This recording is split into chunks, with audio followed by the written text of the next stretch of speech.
Hello കൂട്ടുകാരെ, എല്ലാവർക്കും സുഖല്ലേ? ഇന്ന് നമുക്ക് ഒരു കുഞ്ഞു റോസാ ചെടിയുടെ കഥ കേട്ടാലോ?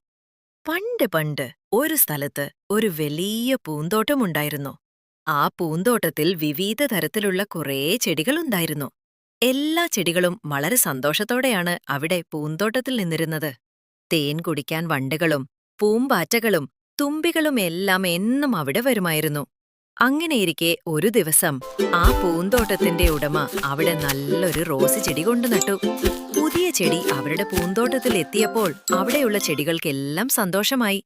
എല്ലാ ചെടികളും സ്നേഹത്തോടെ റോസിനോട് സംസാരിച്ചു. റോസ് തിരിച്ചും സ്നേഹത്തോടെ അവരോട് പെരുമാറി. കുറേ ദിവസം കഴിഞ്ഞപ്പോൾ റോസാ ചെടിയിൽ ആദ്യമായി ഒരു പൂമൊട്ടുണ്ടായി. റോസിന് വലിയ സന്തോഷമായി. പിന്നെ ഓരോ ദിവസം കഴിയുന്തോറും പൂമുട്ട് വിരിഞ്ഞു വിരിഞ്ഞു നല്ലൊരു വലിയ റോസാപ്പൂവായി മാറി. നല്ല ഭംഗിയുള്ള നല്ല മണമുള്ള പൂന്തോട്ടത്തിലെ തന്നെ ഏറ്റവും അളവുള്ള പൂവായിരുന്നു ആ റോസാപ്പൂവ്. ആ പൂവിന്റെ സുഗന്ധം അവിടെ ആകെ നിറഞ്ഞു. അപ്പോൾ പൂന്തോട്ടം കാണാനെത്തിയ ആളുകളെല്ലാം കൂടുതലും ശ്രദ്ധിച്ചത് റോസാപ്പൂവിനെയാണ്. അവർ പരസ്പരം പറഞ്ഞു, "ഈ റോസാപ്പൂവ് കാണാൻ എന്തു ഭംഗിയാണ്! ഈ പൂവിന്റെ സുഗന്ധം വളരെ നല്ലതാണ്." ആളുകൾ പറഞ്ഞു. അത് കേട്ടപ്പോൾ റോസാ ചെടിക്ക് ഒരുപാട് സന്തോഷമായി. എല്ലാവരും വലിയ ഭംഗിയാണെന്ന് പറയുന്നത് കേട്ട് റോസാ ചെടിക്ക് കുറേശ്ശെ അഹങ്കാരം തോന്നിത്തുടങ്ങി. "ഞാനാണ് ഈ പൂന്തോട്ടത്തിലെ ഏറ്റവും നല്ല ചെടി, എന്റെ പൂക്കളാണ് ഏറ്റവും നല്ല പൂക്കളെന്ന് റോസാ ചെടി സ്വയം ചിന്തിച്ചു. അപ്പോൾ റോസ് മറ്റു ചെടികളെയും അവരുടെ പൂക്കളെയും എപ്പോഴും കളിയാക്കാൻ തുടങ്ങി. "അയ്യേ, നിങ്ങളുടെ പൂക്കൾ ഒന്നും കാണാൻ ഒരു ഭംഗിയുമില്ല. എന്റെ പൂവാണ് ഏറ്റവും നല്ലത്. കണ്ടോ, ആളുകളെല്ലാം എന്റെ പൂവിനെ വന്ന് നോക്കുന്നത്. അവർ പറയുന്നത് കേട്ടില്ലേ? എല്ലാവരും എന്നെ തന്നെയാണ് ശ്രദ്ധിക്കുന്നത്. എന്റെ പൂവാണ് ഈ പൂന്തോട്ടത്തിലെ ഏറ്റവും ഭംഗിയും സുഗന്ധവുമുള്ളത്." റോസാപ്പൂ പറഞ്ഞു. അത് കേട്ട് കൂട്ടത്തിലെ ഒരു ചെടി റോസിനോട് പറഞ്ഞു, "റോസ്, നീ അധികം അഹങ്കരിക്കരുത്. നീ സ്വയം അഹങ്കരിച്ചു കഴിഞ്ഞാൽ അത് നിനക്ക് തന്നെയാണ് ആപത്താൻ മാറുക."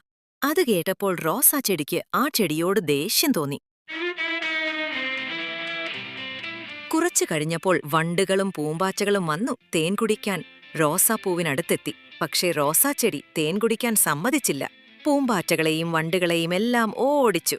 അങ്ങനെ എല്ലാവർക്കും റോസിനോട് ദേഷ്യമായി. കുറച്ചു കഴിഞ്ഞപ്പോൾ ആ പൂന്തോട്ടം കാണാൻ 2 കുട്ടികൾ വന്നു.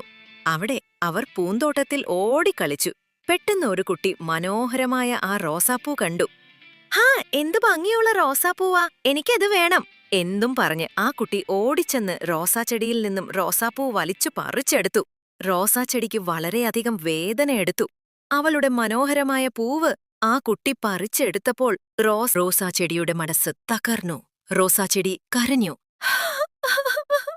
അപ്പോഴാണ് റോസിന് മനസ്സിലായത്, താൻ ഇത്രയും നാൾ വെറുതെയാണ് അഹങ്കരിച്ചിരുന്നത്. ഞാൻ വെറുതെ എല്ലാവരെയും കളിയാക്കി, എല്ലാവരെയും കുറ്റം പറഞ്ഞു. എല്ലാ ചെടികൾക്കും എല്ലാ പൂക്കൾക്കും അതിന്റേതായ ഭംഗിയുണ്ടെന്ന് ഞാൻ മനസ്സിലാക്കേണ്ടതായിരുന്നു. അവൾ ആലോചിച്ച് വിഷമിച്ചു, കരഞ്ഞു. അപ്പോൾ മറ്റ് ചെടികൾ പറഞ്ഞു, "കരയേണ്ട റോസ്, നീ കഴിഞ്ഞതെല്ലാം മറന്നേക്കൂ. നമ്മളും നമ്മുടെ പൂക്കളും അതിന്റെ ഭംഗിയും സുഗന്ധവും എല്ലാം ഒരിക്കലും ശാശ്വതമല്ല. ഒരു ദിവസം എന്തായാലും ഇതെല്ലാം നശിച്ചു പോകും. നമ്മൾ ഒരിക്കലും ഇതൊന്നും കണ്ട് വെറുതെ അഹങ്കരിക്കാൻ പാടില്ല. നിനക്കിപ്പോ മനസ്സിലായില്ലേ? സാരില്ല, എനിക്ക് ഇനിയും മനോഹരങ്ങളായ പൂക്കളുണ്ടാകും. അതിൽ ഇനിയും സുഗന്ധം നിറയും. നീ വിഷമിക്കേണ്ട." അപ്പോഴാണ് റോസാ ചെടിക്ക് കുറച്ചു ആശ്വാസമായത്. അതിനുശേഷം ഒരിക്കലും റോസ് അഹങ്കരിച്ചിട്ടില്ല. റോസാ ചെടിയിൽ വീണ്ടും നിറയെ പൂക്കളുണ്ടായി. അതെല്ലാം വീണ്ടും പൂന്തോട്ടത്തിൽ സുഗന്ധം നിറച്ചു. അങ്ങനെ റോസാ ചെടി മറ്റു ചെടികളുടെ കൂടെ പിന്നെയും കുറേ കാലം സന്തോഷമായി ആ പൂന്തോട്ടത്തിൽ ജീവിച്ചു. അപ്പോ കൂട്ടുകാരെ, റോസാ ചെടിയുടെ കഥ കേട്ടില്ലേ? റോസാ ചെടിയെപ്പോലെ നമ്മൾ സ്വയം നമ്മുടെ ഭംഗിയിൽ അഹങ്കരിക്കരുത്. നിറമോ സൗന്ദര്യമോ ഒന്നും നോക്കി നമ്മൾ ആരെയും ഒരിക്കലും കളിയാക്കരുത്. ഈ കഥ ഇഷ്ടമായോ? ഇഷ്ടമായെങ്കിൽ ഈ വീഡിയോ ലൈക്ക് ചെയ്യണേ. പിന്നെ ഈ ചാനൽ സബ്സ്ക്രൈബ് ചെയ്യാനും മറക്കല്ലേ. ഇനിയും നല്ല കുഞ്ഞു കഥകളുമായി വീണ്ടും വരാം. ബൈ.